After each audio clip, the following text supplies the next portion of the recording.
Hello friends, welcome to excellent classes. आज के video में हम एपी का एक एक्सरसाइज लेकर उपस्थित हूँ और एपी का आज पहला एक्सरसाइज शुरू करने वाला हूँ। तो आप लोग पूरे एनर्जी के साथ तैयार हो जाइए। और एपी का जो बेसिक कॉन्सेप्ट थे वो आपको प्रीवियस वीडियो में बताए गए हैं। एपी क्या होते हैं इसको बहुत सरल ढंग से समझाया गया है।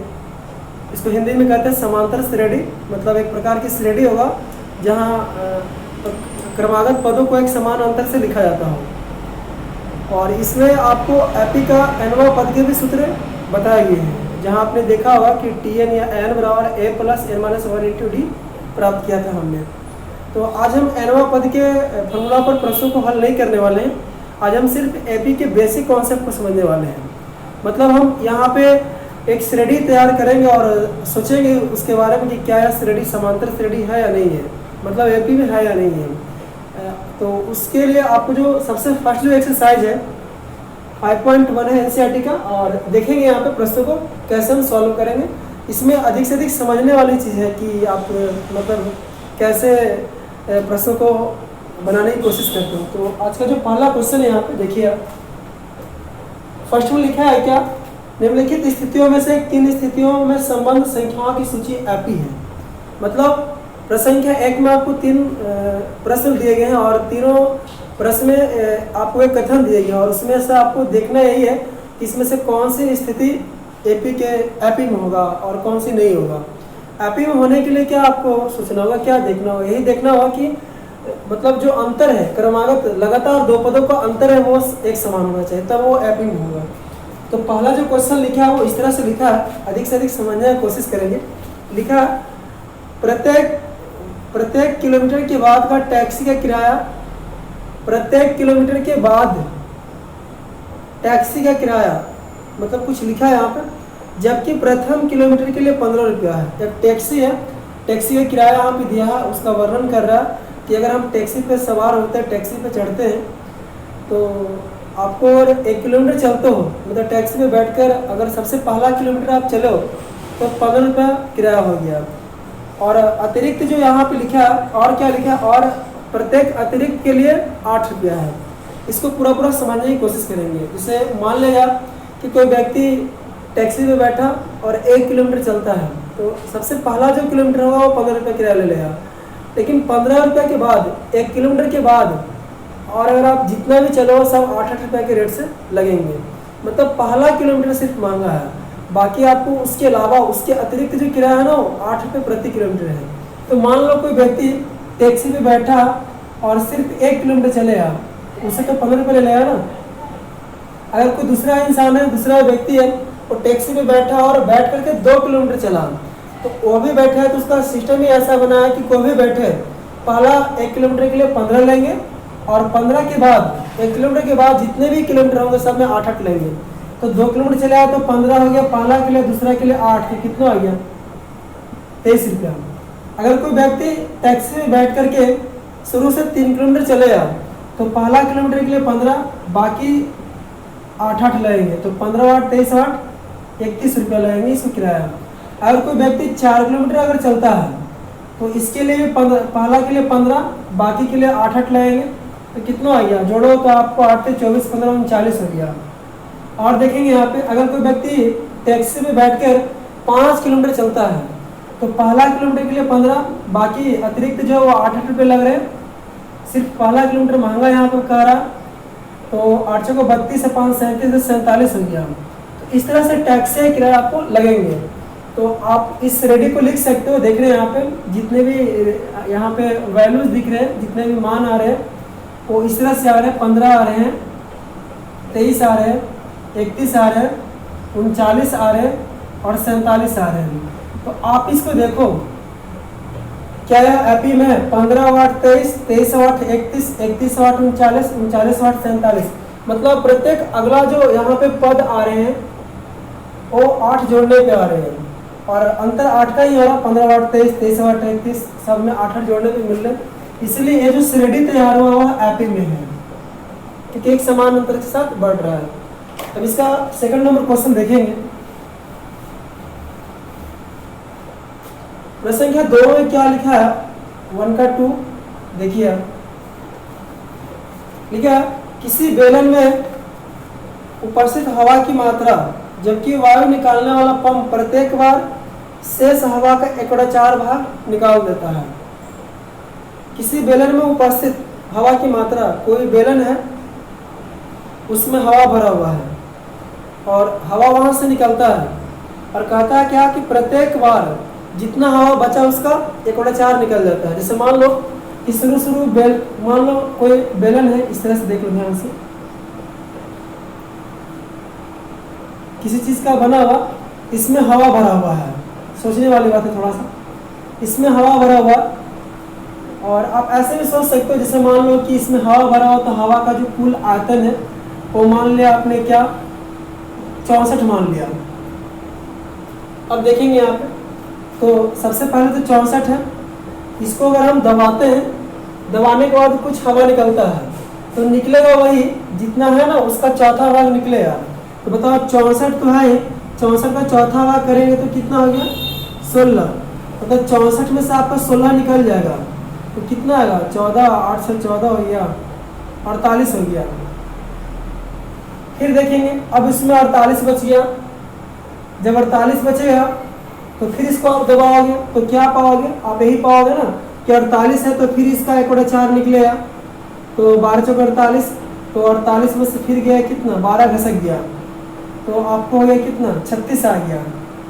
फिर देखेंगे अब इसके पास अब यहाँ पे 36 रह गया तो फिर इसको अगर हवा निकाला जाए दबा करके किसी प्रकार से तो 36 तो है ही, आप दबाओगे तो जितना है उसका 1/4 निकलेगा। इसका 1/4 देखे तो मेरा 9 आता है तो 36 में आप 9 को घटाओगे तो 16, 9 से 16, 27 आ जाएंगे। इस तरह से आपको ये मतलब मिलते रहेंगे। तो आप देख लो यहाँ पे क्या अंतर एक समान दिख रहा है, यहाँ पे कितना घट गया, यहाँ पे 64 में 48 घटाओगे तो आपको होगा 12, 8 से 12 तो कितना होगा 5, 4, 12 हो गया। इसमें घटाओगे तो कितना होगा 48 में 36 घटाओगे 12 आ रहा है, ठीक है। इसमें घटाओगे तो कितना 36 में 27 घटाओगे 16, 9 से 16, 16 में 7 या 9, ये तो हो गया कट। देखो यहाँ पे यहाँ 12 अंतर है, यहाँ भी 12 अंतर है, यहाँ पे 9 अंतर है। इसे साफ साफ स्पष्ट होता है क्या कि यहाँ एपी में नहीं है। लेकिन मैंने क्या क्या संख्या मानकर समझाया आपको, यहाँ कोई विशेष तरह की संख्या नहीं दिया है। अब तुमको सर 8 मान लो, 12, 16, 100 मान लो, क्या होगा। तो हम इसके लिए क्या करते हैं, हम ऐसा नहीं करेंगे। देखो यहाँ पे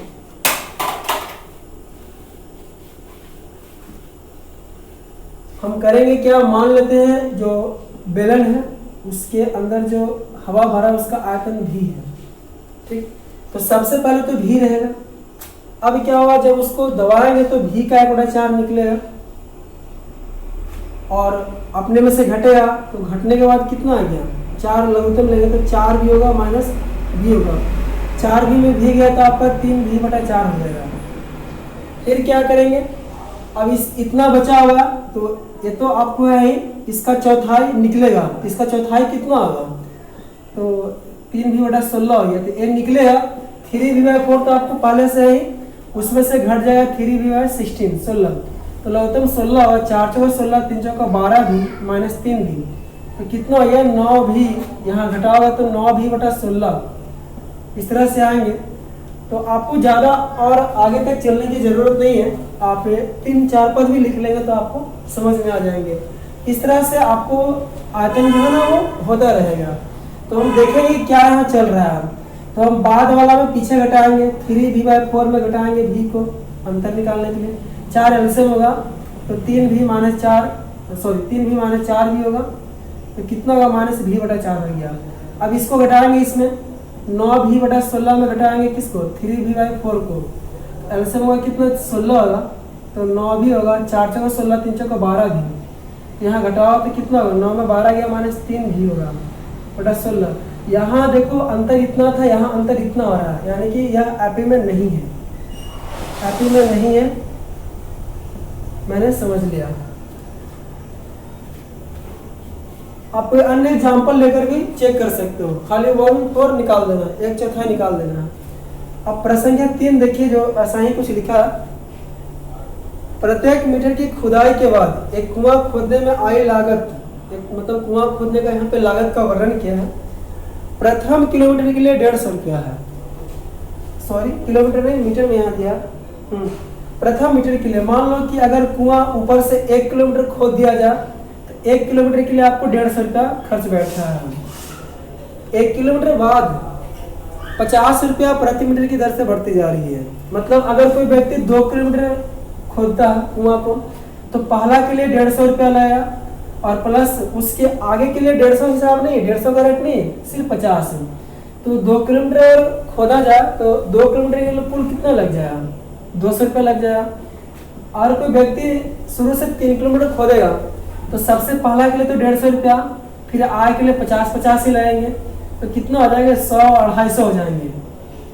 अगर कोई व्यक्ति शुरू से 4 किलोमीटर खोदता है कुआं को तो पहला किलोमीटर के लिए 150 रुपया है, पहला के लिए 150 फिक्स है, बाकी आगे के जो मीटर हैं, आगे के जो मीटर उसके लिए 50-50 है। तो 50-50 जोड़ेंगे, ये पहला हो गया, दूसरा हो गया, तीसरा हो गया, चौथा हो गया, तो कितना होगा, ये आपको हो गया 150 और 150 300 हो गया। तो आप देख रहे हैं कि प्रत्येक किलोमीटर के लिए किस तरह से यहाँ पे आपको यहाँ लागत लग रहे हैं। 1 किलोमीटर की लागत है 150, 2 के लिए है 200 रुपया लागत, 3 के लिए है 250 रुपया लागत, 4 किलोमीटर के लिए, सॉरी 4 मीटर के लिए, किलोमीटर नहीं माफ कीजिए, आप मीटर होगा, 4 मीटर के लिए आपका 300 रुपया लागत हो रहा। तो आप यहाँ पे लागत को देख रहे हैं कि लागत आपका एपी में चल रहा है। 150, 200, 250, 250, 250, 300, या ऐसे घटा लो, इसमें घटाओ तो 50, इसमें घटाओ तो 50, 300 में 250 घटाओ 50, अंतर एक समान चल रहा। यानी कि यहाँ पे लागत क्या एपी में है, एपी में लागत है, यहाँ आयतन एपी में नहीं था। अब बढ़ते हैं यहाँ पे प्रश्न संख्या 4 की तरफ।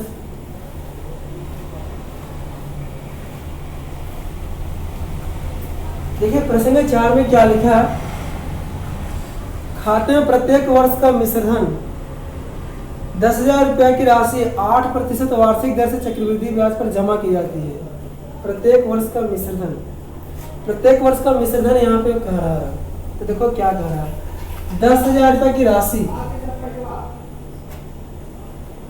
मिश्रधन तो आप जानते होंगे, मतलब मूलधन और ब्याज। यहाँ पे आपको मूलधन कितना है, मूलधन आपका है 10,000 रुपया, और तो हम प्रत्येक वर्ष का देखते हैं, एक वर्ष का मिश्रधन देखेंगे। यहाँ पे चक्रवृद्धि ब्याज चल रहा है। मिश्रधन का मतलब होता है क्या कि मूलधन और ब्याज जुड़ करके हो जाना। तो एक वर्ष का क्या होगा, तो आपको 10,000 रुपया तो है ही, प्लस 10,000 रुपये का ब्याज, कितना परसेंट है, 8% ब्याज है।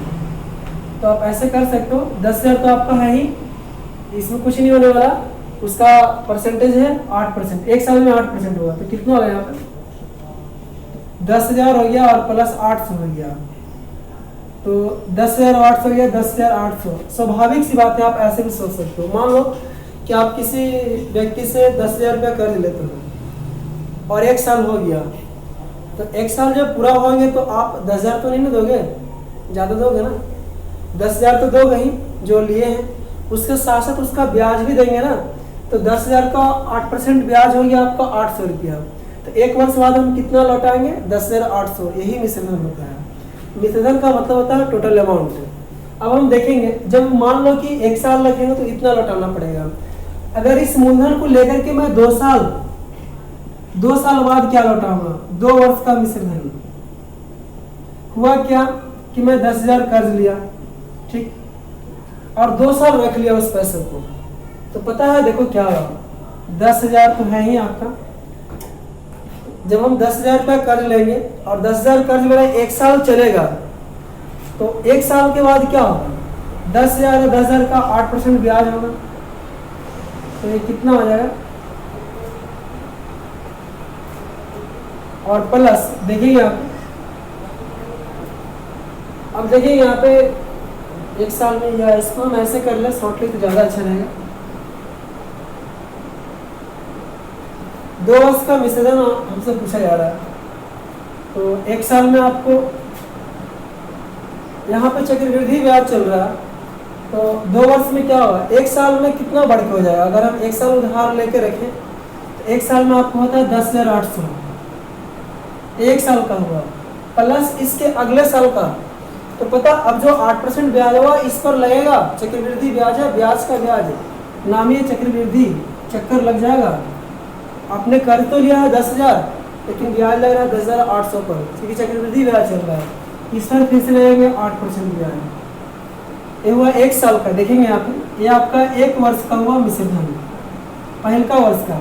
ये हो गया आपका दूसरे वर्ष का, ये हो गया आपका प्रथम वर्ष का, और ये हो गया दूसरे वर्ष का। सब में 8% बढ़ता जाएगा। तो कुल मिलाकर यहाँ पे जो राशि निकल के आ रहा है, देख सकते हैं आप लोग, इससे कैंसिल हो गया।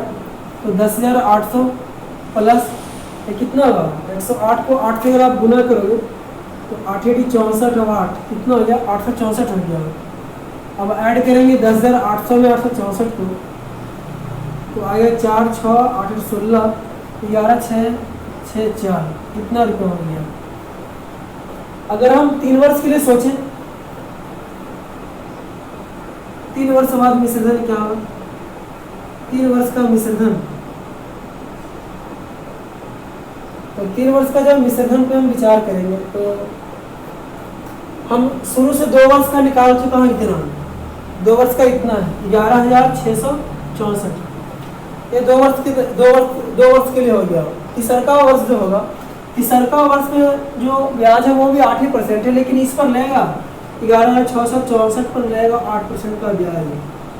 इसको जब आप हल करोगे तो हल करने के बाद कुछ भी आएगा, फ्रैक्शन में आएगा, आप पहले गुना कर लेंगे 11,664 को 8 से, 8 को 32 3, 8 से 48 देगा आना तो 5, 8 से 48, 5 53 आते हैं 5, 8 5 13, 8 1 9, कितना आ गया 93। गुना करने पे 93 312 बटा 100 हो गया, मतलब 93 312 और 2 जीरो इधर आ जाएगा, और प्लस से जुटेगा अभी ना, सॉरी। इसको जब हम सरल करेंगे 11,664 प्लस कितना आ रहा 93 312, 2 को जीरो है तो 2 अंक पीछे खसक जाए। इसको जब आप जोड़ोगे तो आपको मिलेगा 11,664 कितना 933 रुपये 12 पैसा, 933 12, 4 3 7 6 3 9 9 6 15, 12,597 आ गया, 12,597.12 पैसे में इस तरह से आएगा। तो आप देख सकते हैं यहाँ पे क्या आने वाला है। अब देख लो यहाँ पे जो मिश्रधन का जो श्रेणी तैयार हो रहा है, सबसे पहला वर्ष के लिए मिश्रधन कितना था 10,800, दूसरा वर्ष 2 वर्ष के बाद मिश्रण कितना बन गया 11,664, 3 वर्ष बाद कितना हो जाता है आपका 12,597 रुपया 12 पैसा। इस तरह से बढ़ते जाएगा। तो आप देख लो, इसमें इसका घटा लो और इसमें इसका घटा लो, घटाने के बाद अंतर एक समान नहीं आने वाला है, इसलिए हम कह सकते हैं कि यह एपी में नहीं है। यही समझना है कि एपी में है या नहीं है। मिश्रण का डायरेक्ट फॉर्मूला भी होता है, आप उससे भी बना सकते हैं।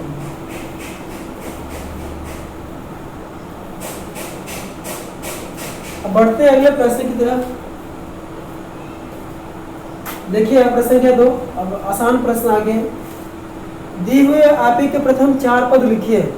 प्रथम पद है सर्वंतर डी दिया गया है। देखिए बहुत हल्के प्रश्न है। प्रथम 4 पद लिखना है, शुरू से 4 पद लिखना है। ए का मान 10 है, बी का मान 10 है। बताओ पहला पद क्या होता है। किसी भी एपी का पहला पद, जैसे आपको अगर यहाँ पे लिखा जाए प्रथम 4 पद क्या क्या होंगे, तो आपको मैं बेसिक में बताया था कि किसी भी एपी का पहला पद ये होता है, दूसरा पद होगा a + d, तीसरा पद होगा a + 2d और चौथा पद होगा a + 3d। शुरू से 4 पद ही होंगे। तो कुछ नहीं करना, a का मान 10 हो गया, 10 + d 10 ही हो गया, 10 + 2 गुना d 10 ही हो गया, और 10 + 3 गुना d 10 ही हो गया। तो कितना हो 10 10 10 20 हो गया, 10 × 20 से 10 30 हो गया, और 30 से 10 40 हो गया। ये आपका बन गया आंसर। प्रथम 4 पद आपका यही सब होंगे। T1 हो गया, T2 हो गया, T3 हो गया, T4 हो गया। मैं बताया था ना, किसी एपी का 50वां पद लिखना तो क्या करो a + 49d। किसी भी एपी का पहला पद a, दूसरा पद a + 1d, तीसरा पद तो a प्लस 2d, चौथा पद तो a प्लस 3d, d के साथ घटते जाता है। 50वां पद a प्लस 49d, लेकिन पहला पद a रहेगा, याद रखेंगे। आगे बढ़ते हैं। इसका जो सेकंड क्वेश्चन है देखिए आप, सेकंड में क्या लिखा, प्रथम पद -2 लिखा और d का मान 0 दिया है। d का मान 0 भी हो सकता है, माइनस भी हो सकता है और प्लस भी हो सकता है। तो इसके प्रथम 4 पद कौन कौन होंगे, प्रथम 4 पद, शुरू के 4 पद कौन कौन होंगे। तो किसी भी एपी का पहला पद a, दूसरा पद a प्लस d, आप ऐसे घेर कर लिख लो, ज़्यादा अच्छा लगेगा। तीसरा पद a प्लस 2d हो गया और चौथा पद a प्लस 3d हो गया। तो देखो कितना आसानी से आएंगे। a का मान -2 हो गया, इसका तो काम होगा। -2 प्लस d का मान 0 है, घेर लेंगे। a का मान कितना, -2 प्लस 2 गुना 0 होगा और a का मान -2 प्लस 3 गुना 0 होगा। यहाँ देखिए क्या होगा, -2, ये -2 ही रह जाएगा, यह भी -2 ही रह जाएगा, यह भी -2 ही रह जाएगा। तो आपको इसके चारों के चारों पद एक समान रहेंगे। तो d का मान 0 है, d का मान अगर 0 है ना, तो सभी पद एक जैसा रहेंगे, पहला, दूसरा, तीसरा। आगे बढ़ते हैं हम तीसरे प्रश्न की तरफ। यहाँ लिखा है a का मान 4 और d का मान -3 लिखा है। तो एपी का जो प्रथम 4 पद होंगे, शुरुआती के जो 4 पद होंगे वो कौन कौन होंगे। तो a होगा, a प्लस d होगा, कॉमा a प्लस 2d होंगे और चौथा पद a प्लस 3d होंगे। तो देखिए यहाँ पे a का मान 4 हो गया, 4 प्लस d का मान -3 हो गया, 4 प्लस 2 गुना d का मान -3 हो गया, 4 प्लस 3 गुना d का मान -3 हो गया। तो 4 हो गया, 4 में 3, देखो प्लस माइनस माइनस, 4 में 3 गया, आपका 1 हो जाएगा। यहाँ देखेंगे 4 प्लस माइनस माइनस और 2 3 6, तो माइनस में 2 बन जाएगा। 4 प्लस माइनस माइनस होगा और 3 3 9 होगा, 4 में 9 हो गया -5। यही इसके आंसर हो गए, यही इसके 4 पद है, पहला, दूसरा, तीसरा, चौथा पद। अब बढ़ते हैं हम चौथा प्रश्न की तरफ। देखिए प्रश्न के 4 क्या लिखे, a का मान -1 दिया है और d का मान 1/2 दिया है। तो कुछ नहीं करना, इसके भी प्रथम 4 पद उसी तरह से लिखे जाएंगे। प्रथम 4 पद a, a plus d, a plus 2d, a plus 3d, a -1 हो गया, -1 प्लस d का मान 1/2 है, a -1 हो गया, 2 गुना d का मान 1/2 है, बस a का मान -1 हो गया, 3 गुना 1/2 हो गया। अब आराम से इसको हम सरल करेंगे। तो इसको जब हल करोगे, -1 प्लस हाफ को, तो यहाँ 1 छुपा, एलसीएम 2 हो गया, 1 दूनी 2 तो -1 दूनी 2, 2 का 2 तो 1 का 1, -2 प्लस 1 -1 और बटा में 2, ये हो गया -1/2। ये देखो 2 से 2 कट गया, तो -1 प्लस 1, तो ये कट के 0 बन जाएगा यहाँ से।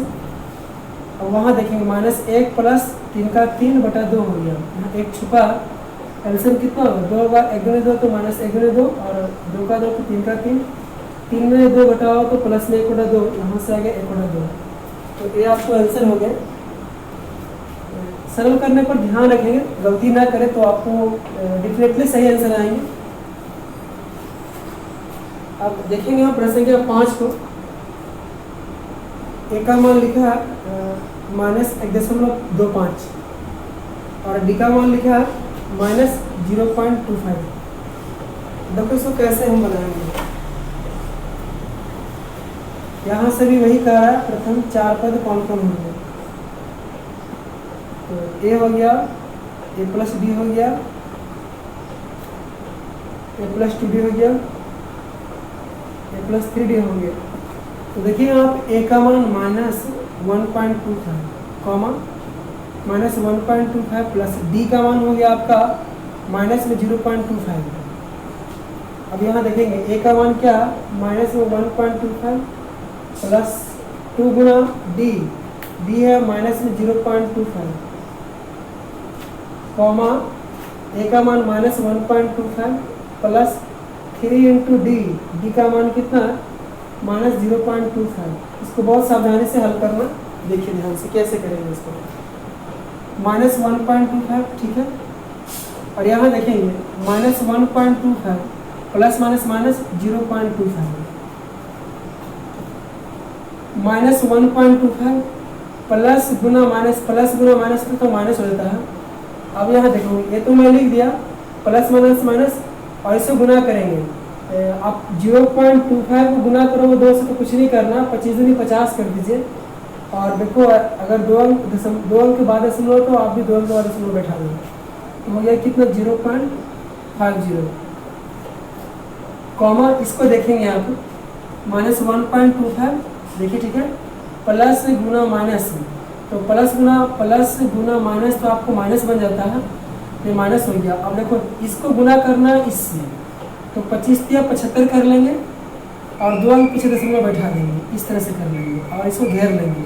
अब देखिए क्या होने वाला है यहाँ पर माइनस 1.25 दोनों राशि माइनस में है तो माइनस में ही रहेगा और दोनों जुटेगा 1.25 और 0.25 जुटेगा तो 5 5 10 2 4 1 5 और 1 प्लस 0 1 यानी कि आपको 1.50 बन जाएगा कॉमा।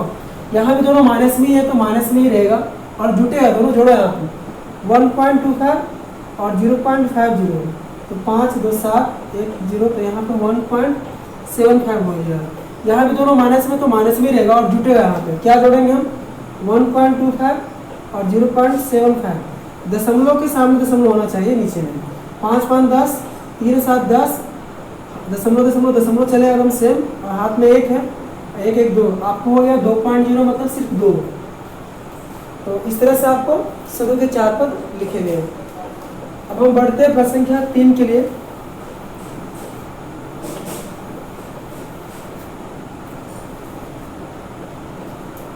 देखिए आप प्रश्न संख्या 3 क्या लिखा है, निम्नलिखित में से प्रत्येक के लिए प्रथम पद और सर्वांतर लिखिए। बहुत बढ़िया क्वेश्चन है और आसान भी है।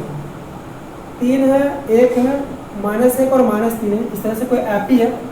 कहता है कि इसका प्रथम पद क्या होगा, प्रथम पद अर्थात ए का मान पहले क्या है, सबसे पहले 3 है तो 3 लिख दिया। सर्वांतर पूछ रहा है, कॉमन डिफरेंस डी का मान पूछ रहा है। तो जब यह एपी में है तो आपको इसको चेक नहीं करना कि एपी में है कि नहीं है, आपको दूसरा पद में पहला पद हटा देनी आंख बंद करके 1 -3 -2 हो गया आंसर। जब एपी में है तो हम क्यों समय बर्बाद करें। दूसरा प्रश्न कहता है क्या, एपी इस तरह से दिया -1 -5 -1 3 और 7 तो यहाँ से प्रथम पद क्या होगा -5 सर्वांतर क्या होगा तो -1 -5 तो -1 -5 +5 तो 5 में 1 घटा होगा प्लस में 4 हो गया आंसर। अब देखेंगे प्रश्न संख्या 3 को। 3 में लिखा है इस तरह से एपी 1/3 लिखा है, 5/3 लिखा है, 9/3 लिखा है, 13/3 लिखा है और इस तरह से चल रहा है। इसका पहला पद तो आपको 1/3 डी का मान तो बस घटा लेंगे, 5/3 में घटाएंगे 1/3 को, 3 3 का एल्सियम 3 ही रह जाएगा, 5 - 1 4/3 हो गया इसका सर्वांतर कॉमन डिफरेंस। प्रश्न के 4 देखिएगा आप लोग। 4 में श्रेणी दिया 0.6 1.7 2.8 3.9 इसका प्रथम पद होगा 0.6 सबसे पहले तो यही भेट रहा, डी का मान तो घटाएंगे 1.7 माइनस 0.6 तो देखो 1.7 में घटाना 0.6 को तो दशमलव दशमलव रहेंगे, 7 में 6 गया 1 दशमलव दशमलव दशमलव 1 में 0 गया 1 आपका 1.1 आ गया आंसर। बढ़ते प्रश्न के 4 के लिए और 4 में 15 कुल प्रश्न दिए गए हैं और देखिए सभी प्रश्न निम्नलिखित में से कौन कौन एपी है, यदि एपी है तो प्रथम पद सर्वांतर ज्ञात कीजिए और इसके 3 और पद लिखिए। देखिए यहाँ पर आपको एपी में नहीं दिया है, एपी में चेक करना कि कौन एपी में है। अगर कोई एपी में दिखाई देता है तो आपको ये करना है क्या कि उसका सर्वांतर बताना है और 3 पद भी बताना है आगे का क्या होगा। तो पहला प्रश्न इस तरह से लिखा है 2 4 8 16 तो सबसे पहले जांच कर लेना कि एपी में है कि नहीं। एपी में नहीं है तो काम खत्म हो गया। अगर एपी में है तो और जो पूछ रहा है वो बताना है आपको। एपी में है तो क्या बताना, सर्वांतर बताना है इसका और आगे के 3 पद भी लिखना है। तो देखो यहाँ पे क्या है तो देखो यहाँ पे 4 में 2 घटाओगे तो कितना आ गया, 4 में 2 घटाओगे तो आपको 2 मिलेगा। 8 में 4 घटाओगे, 8 में 4 घटाओगे तो कितना आ गया, 4 आ गया। और 16 में अगर 8 घटाओगे तो कितना आ गया, 8 आ गया। तो बताओ जो अंतर जो दिख रहा है, अंतर तो एक समान नहीं ना आ रहा है, अलग अलग आ रहा है। तो ये आपका एपी में नहीं है। जब एपी में नहीं है तो प्रथम पद और इसके आगे का 3 पद लिखने की जरूरत नहीं है। दूसरा प्रश्न क्या लिखा है, देखिए 2 लिखा, 5/2 लिखा, 3 लिखा, 7/2 लिखा है। तो पहले जांच करना कि एपी में है कि नहीं है। तो देखो यहाँ पे क्या करना है, तो इसको इससे घटाएंगे, 5/2 में घटाएंगे 2 को, तो 2 एलसीएम होगा, तो 5 और 4 कितना आ गया, 1/2। फिर इसको घटाओगे, 3 में 5/2 को घटाओगे, यहाँ 1 छुपा, एलसीएम आपका 2 होगा, 1 2 3 6, 2 का 2 5 का 5, 1/2 ही आ रहा है। इसको घटाओगे, इसमें 7/2 में घटाओगे किसको, पीछे वाला घटाएंगे 3 को, यहाँ 1 छुपा है, भिन्न का घटाव कर रहा हूँ, तो 7 और 1 2 3 6, 1/2। तो बताओ यहाँ पे जब घटा रहा हूँ तो घटाने के बाद जो अंतर आ रहा है वो एक जैसा आ रहा है ना, यानी कि क्या हो गया, एपी में है। और जब एपी में है तो इसका जो सार्वंतर वो क्या होगा, सार्वंतर को है या डी का मान को है, वो क्या होगा, वही होगा जो आ रहा था 1/2। और इसमें क्या कर रहा है कि 3 पद क्या होंगे, तो और 3 पद मतलब ये सब तो लिखा हुआ है ना, जहां तक लिखा हुआ इसके आगे के 3 और पद पूछ रहा है। तो कुछ नहीं करना, इसमें सबसे लास्ट में कौन है, 7/2 है। तो 7/2 में हम क्या करेंगे, सर्वांतर को डी को जोड़ेंगे। तो उसके बाद देखो कितना आएगा, जोड़ लो आप, 7/2 में आपको कितना आएगा, अगर हाफ जोड़ो तो एलसीएम 2 होगा, तो 2 का 2 ये कितना, 7 + 1 कितना, 8/2, 4 आ गया। यहाँ पे क्या आ गया, 4, तो आपको यहाँ पे 4 भरना है। फिर देखो इसमें क्या भरेंगे, तो जो यहाँ पे 4 आया है ना, उस 4 में डी को जोड़ेंगे, हाफ को जोड़ेंगे, तो एलसीएम कितना होगा 2, तो 4 दूनी 8 है, आप जोड़ो तो मिलेगा आपको 9/2। यहाँ पे आ गया 9/2। अब 9/2 के आगे क्या होगा, तो 9/2 के आगे क्या होगा, तो 9/2 में हम फिर डी को जोड़ेंगे। तो आप जब जोड़ोगे तो यहाँ पे 9 + 1 10/2, यानी कि 5 मिल के आएगा, तो यहाँ से 5 हो गया। यही आपको आगे की 3 पद हो गए। अब देखेंगे प्रश्न क्या 3 को, -1.2, -3.2, -5.2 और -7.2 चल रहा है। देखो यहाँ पे क्या करना है, पहले तो चेक करना, इसमें घटाएंगे, तो -3.2 -1.2, ये राशि में इसको घटाना है। ये तो अपने हैं ही, ये भी है, बीच में माइनस लगाएंगे ना घटाने के लिए।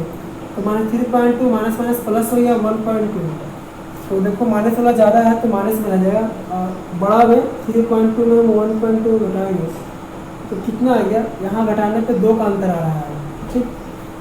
और फिर अगर यहाँ घटाओगे तो आपको वही आएगा, देखो -5.2 है, -5.2 है, माइनस घटाएंगे -3.2 को, 2 नहीं -2 आ रहा हो सर। यहाँ देखेंगे -5.2 + 3.2 हो गया, यहाँ पर भी आपको -2 का ही अंतर आएगा, और यहाँ पर भी -2 का ही अंतर आएगा, मतलब आपको ये एपी में है। घटाकर देख सकते हो, कोई दिक्कत नहीं है। और एपी में है तो इसका जो सार्वंतर है -2 हो गया। 3 और जो इसके पद होंगे, और 3 पद क्या होंगे, और 3 पद मतलब जितना लिखा हो ना उसके आगे का 3 पद।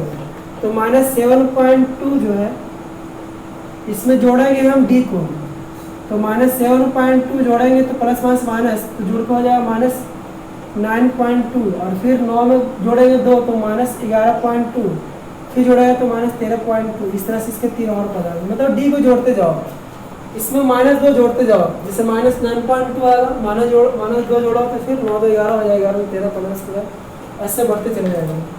अब हम प्रश्न 4 देखते हैं। इसके 4 में इस तरह से लिखा है -10 -6 -2 -2 तो इसको घटाएंगे पहले, -6 -10, तो -6 + 10, 10 में 6 आसानी से घट गया 4, इसको घटाएंगे, -2 माइनस माइनस तो माइनस माइनस 6, तो -2 + 6, 6 में 2 गया 4, इसको भी इसको घटाएंगे तो 2 माइनस -2, 2 2 तो है ही, 2 को मैंने लिख दिया यहाँ पे, माइनस अपना यूज़ करना, और पीछे -2 है तो माइनस प्लस हो गया, तो 2 2 4, अंतर समान आ रहा तो ये क्या होगा, एपी में है। और जब एपी माइनस प्लस में आप लोग गलतियाँ ना करेंगे, जब एपी में है तो हमें सर्वांतर क्या होंगे, माफ़ कीजिए, हाँ सर्वांतर क्या होंगे, तो 4 आ रहा था ना अभी, सर्वांतर 4 आ रहा था, और 3 पद क्या होंगे, और 3 पद, तो बताओ यहाँ पे सबसे लास्ट में 2 है, तो उसके आगे का 3 पद क्या होंगे, तो 2 में जोड़ेंगे 4, डी को जोड़ेंगे तो 6 हो गया, और फिर जोड़ेंगे 4 तो 10 हो गया, फिर जोड़ेंगे 4 तो 14 हो गया। बताओ आगे का पद लिखने के लिए हमें डी को जोड़ते चलना है। अब प्रश्न के 5 देखेंगे,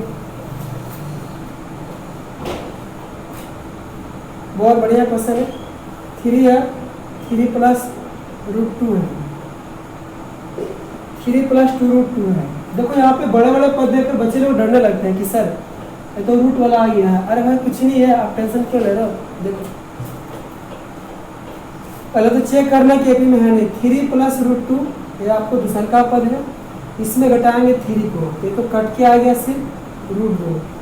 फिर हम इसको भी इसको घटाएंगे, 3 + 2√2 है यहाँ पे, माइनस घटाएंगे, इसको में घटाएंगे किसको, इसको पीछे कौन है, 3 + √2 है, तो घटाने में गलती नहीं करना। देखो 3 + 2√2 ठीक है, और -3 हो गया यहाँ पे, और माइनस प्लस -√2 हो गया, ये तो कट गया ना। 2√2 में यहाँ पे आगे एक छुपा हुआ है, 2√2 में 1√2 चला गया, तो आपका 1√2 मतलब सिर्फ √2 बच गया।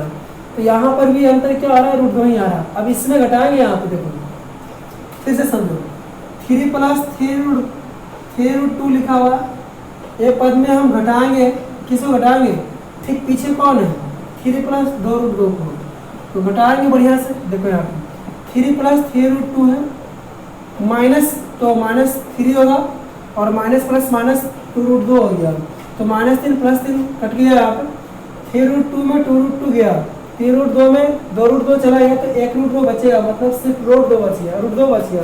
देखो तो अंतर से हम चल रहा है ना, तो यानी कहने का मतलब ये जो श्रेणी है किसमें है, एपी में है।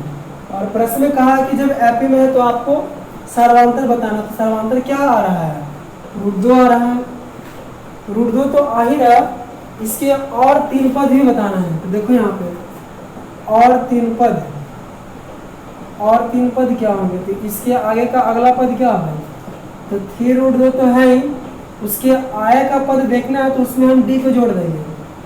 तो जोड़ो यहाँ पे 3 + 3√2 और 1√2, 3x और 1x 4x होता है ना, 3√2 और 1√2 हो गया 4√2, तो 3 + 4√2 हो गया। इसमें फिर हम √2 को जोड़ेंगे, तो 3 तो रहेगा, 3 + 5√2 होगा, 3 + 6√2 होगा, इस तरह से आंसर हो जाएंगे। अब प्रश्न संख्या 6 देखेंगे, छठा क्वेश्चन देखेंगे हम लोग।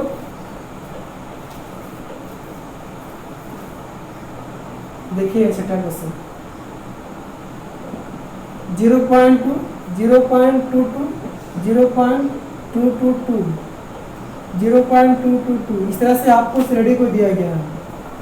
तो यहाँ देखिए कैसे आपको घटाना है, यहाँ पे 0.22 में घटाओगे 0.2 को, इसको कैसे घटाओगे, 22/100 कर लेते हैं, -2/10 कर लेते हैं, तो बताओ 100 एलसीएम होगा, तो 22 - 10 × 100 तो 2 × 20 हो गया ना, तो कितना आ गया, 2/100 आ गया। अब इसको में इसको घटाएंगे, देखिएगा आप लोग 0.22 है ना, माइनस घटाएंगे 0.22 को, इसको हम बटा में ले आते हैं। देखो 2 2 2/1, 3 अंक है ना, 3 0 कर देंगे, माइनस यहाँ 2 2 2 2 है, दशमलव को आगे 0 लगे, इसमें फायदा नहीं है यहाँ पे, /1 2 को है तो 2 0 कर लेंगे। इसका जो एलसीएम वो कितना होगा, 1000 एलसीएम होगा, ये तो 222 रहेगा ही, माइनस 100 दहाँ 1000, तो इसको गुना करेंगे 220, तो 222 में 220 घटा होता कितना आ गया, 2/1000 हो गया। तो हाँ अब यहाँ देखेंगे, अब इसको घटा के देख लेते हैं। अब आगे क्यों घटाएंगे, देखो यहाँ पे यहाँ 2 बटा 100, यहाँ 2 बटा 1000 है, दोनों समान थोड़ा ही है। जब यहीं पे समान नहीं है तो आगे क्यों आएगा, आगे आएगा भी तो एपी में नहीं होगा। इसको यहीं पे लिख देंगे, एपी में नहीं है। बच्चे यहाँ पे कंफ्यूज कर जाते कि दोनों एक जैसा है, नहीं अलग है, 2 बटा 100 है, 2 बटा 1000 है।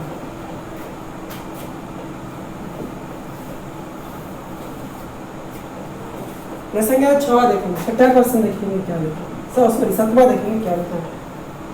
देखिए यहाँ पे 0 है, -4 है, -8 है और -12 है, इस तरह से चल रहा है।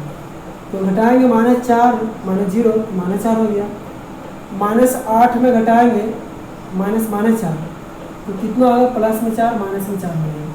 इसमें घटाएंगे -12 में घटाएंगे तो माइनस इस करेंगे, किसको घटाएंगे -8 में घटाएंगे तो -12 -10 प्लस 8 तो माइनस में 4। बताओ एक जैसा आ रहा है ना, तो डी का मान कितना आ गया, कितना आ रहा है, कितना आ रहा है, -4 आ रहा है। सबसे पहले तो लिखें कि यह एपी में है, एपी में है तो ही लिखना है डी और 3 पद, और 3 पद इससे क्या होंगे, तो कुछ नहीं करना, इसमें जोड़ो -12 में -4 जोड़ो तो -16 होगा, और फिर जोड़ो -4 तो -20 होगा, फिर जोड़ो -4 तो -24 हो गया। तो 3 पद लिखा गया ना।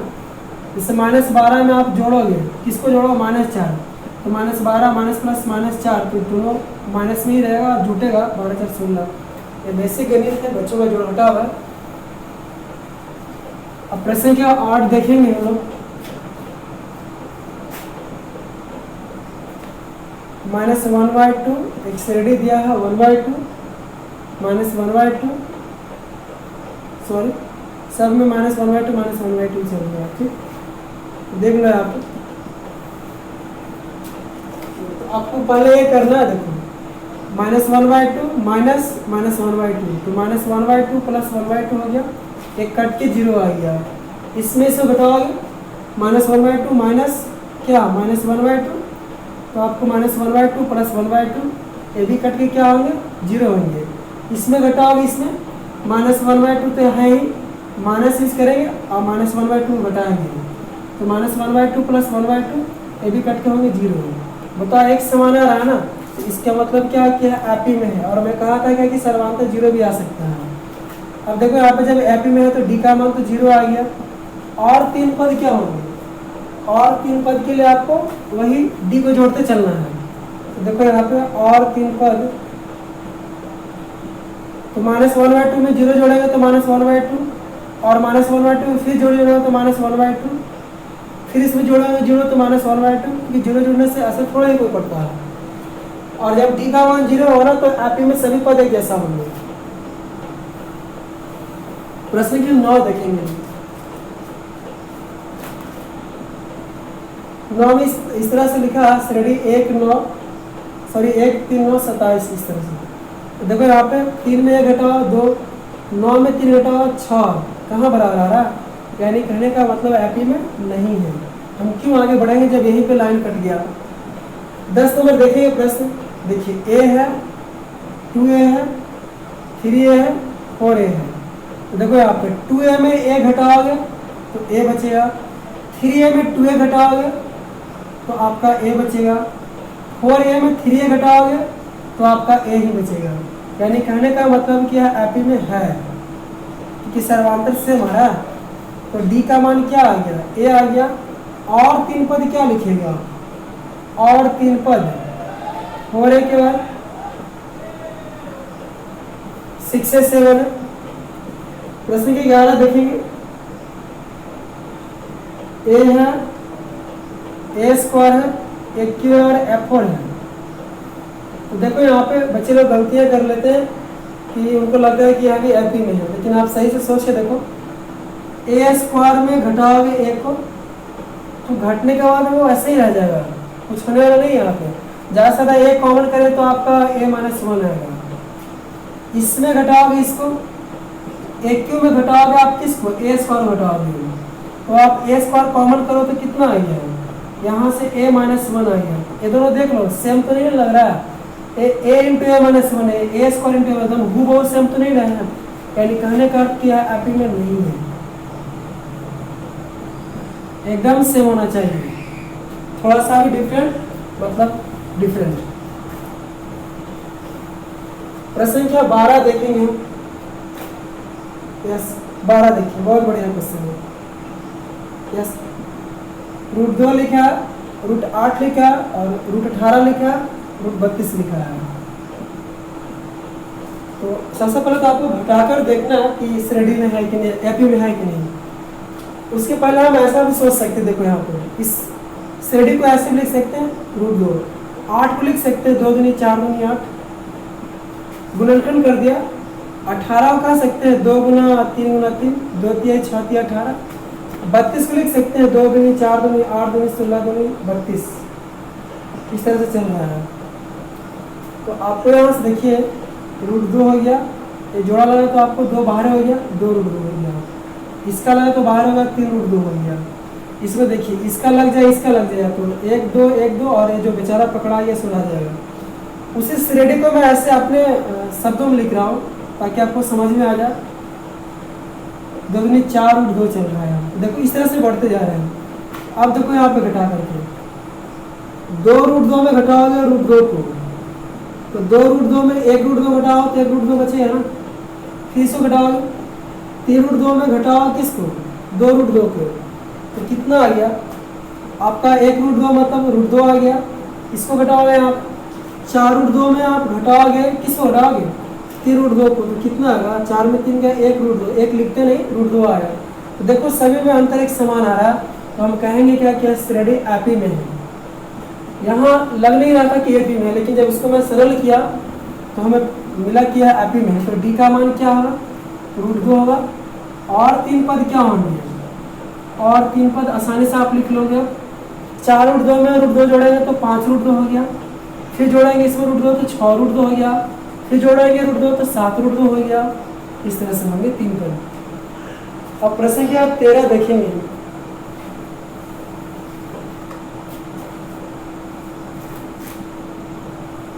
इस तरह से लिखा √3 है, √6 है, √9 है, √12 है।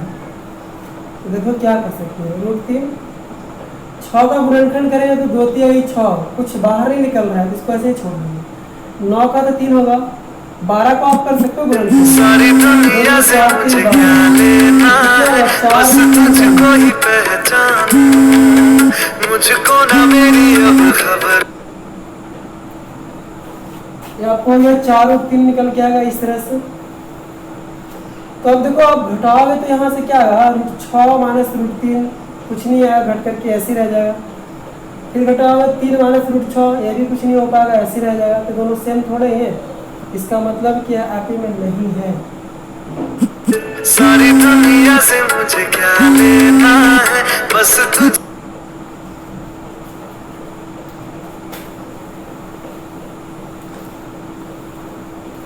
अब प्रश्न संख्या 14 देखेंगे।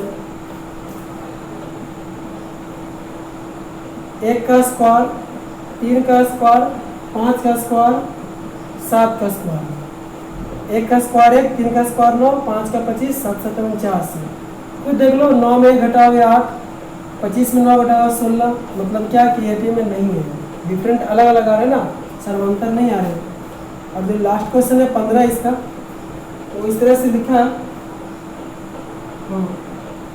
1 का स्क्वायर, 5 का स्क्वायर, 7 का स्क्वायर और 73 लिखा है वहाँ पर। 1 का स्क्वायर 1, 5 5 25, 7 7 49 और 73 हो गया।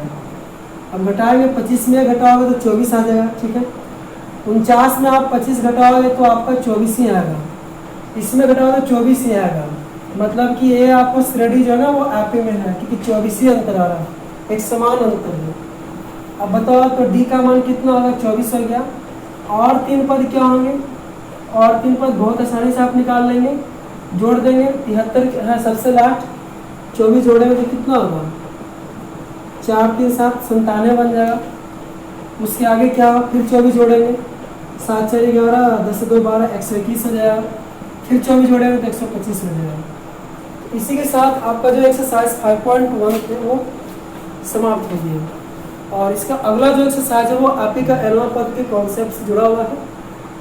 आप लोग उस कॉन्सेप्ट को पहले बताया था और हम नेक्स्ट वीडियो में भी बताएंगे ढंग से। Thank you for watching the video. आप लोग कोई अगर नए हैं तो चैनल को सब्सक्राइब कर लीजिए ताकि आपको वीडियो का नोटिफिकेशन मिलता है।